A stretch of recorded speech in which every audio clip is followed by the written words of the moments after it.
On the back of Lincoln's head, John Wilkes Booth aimed a red dot. Perhaps he thought an assassination would have revived Dred Scott.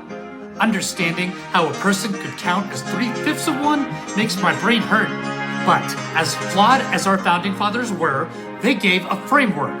Juneteenth took us a step closer to the ideal where we each have the same worth. As a nation, we had finally grown. Human beings could no longer be owned. But so much for celebrating this milestone. When Andrew Johnson ascended to the White House, he sought as a throne, eased the path for the Klan to turn the South into a terror zone. In our capacity to make our union more perfect, we seem error-prone. So after President Lincoln gave his second inaugural address in April of 1865, he spotted Frederick Douglass at a reception in the East Room of the White House, and he made a beeline towards him to ask for his feedback on the speech. To which Douglass responded, "It was a sacred effort." And this moment was a peak in our democracy. Of course, things still weren't perfect, and Frederick Douglass even experienced resistance from guards to be let into the White House, but he knew Lincoln wanted to see him. And the start of Reconstruction in Lincoln's second term seemed incredibly promising. And yet, it came crashing down 6 weeks later when Lincoln was assassinated and his vice president, Andrew Johnson, became president. I think Donald Trump's re-election is kind of akin to Andrew Johnson taking office. And speaking of presidents, this next verse will focus on another one, who, when I first learned about him in middle school, I thought was amazing because he founded the League of Nations after World War I, which was the precursor to the United Nations. But it turns out he was a horrible leader overall. It makes me ill, son, to know a school could be named after racist President Woodrow Wilson.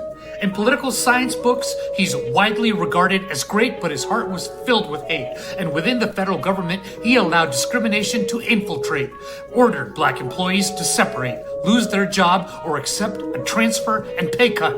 Never mind, the quality of federal work was raised up by employees like John Davis. Renaming schools is not enough, but a good start. We need fair investments and education and ensuring everyone has access to good parks. It breaks my heart to see how segregated our neighborhoods are. Thanks to Jim Crow, the quality of your air is closely linked to the color of your hair. There are market externalities the government must surgically correct by ensuring no one is a victim of the urban heat island effect.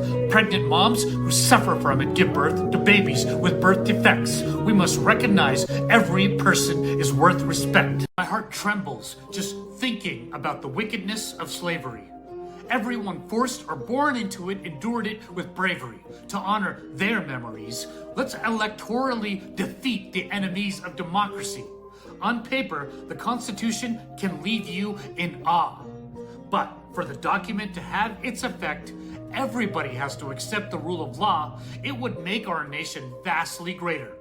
At one point, every formerly enslaved family was set to receive 1 mule and 40 acres, as promised by General Sherman's Special Field Order 15.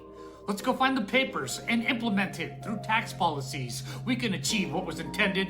Our federal government not meeting its obligations, like those in indigenous nation treaties or in the Emancipation Proclamation, are the cause of today's woefully inequitable situation. Key to resolving this are greenhouse gas regulations centered on poverty eradication and black wealth generation. In my vision, we will stop polluting carbon emissions by uprooting the pipeline from schools to prison. Greenhouse gas elimination, justly done, combats discrimination, as can fulfilling the promise in Brown for supportive education. And let's not make any aspect of our nation's history a mystery.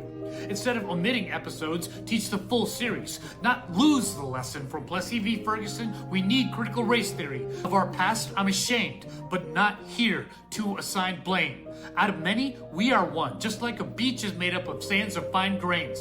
The word united in our nation's name means unity. Independence means equal opportunity. If those in power today oppose this ideal, we won't last long. A socially and economically just Green New Deal will right past wrongs. I seek to push liberty to another peak. There were new planes of freedom our nation was set to reach after President Lincoln gave his second inaugural speech. He was pleased to see Frederick Douglass in the White House East Room. It was the closest we'd gotten to seeing liberty and peace bloom. Lincoln sought feedback on the speech as they shook hands. Douglas called his speech a sacred effort, and America looked grand. But then came a shocking disruption, causing massive changes like an eruption. Andrew Johnson was an enemy of Reconstruction. Life in America could have been quite good were it not for the rise of men in white hoods. I yearn for MAGA to no longer have the hate in their heart to cross-burn. Al Gore earned the presidency, but thanks to black voter suppression, he lost a turn. And now, even more of the Voting Rights Act has been spurned. Every right we have is fragile. Let the lesson be learned and keep on pushing for unity themes. My dream is for the vision of Nelson Mandela to be seen. Everyone is happy, prosperous, and great.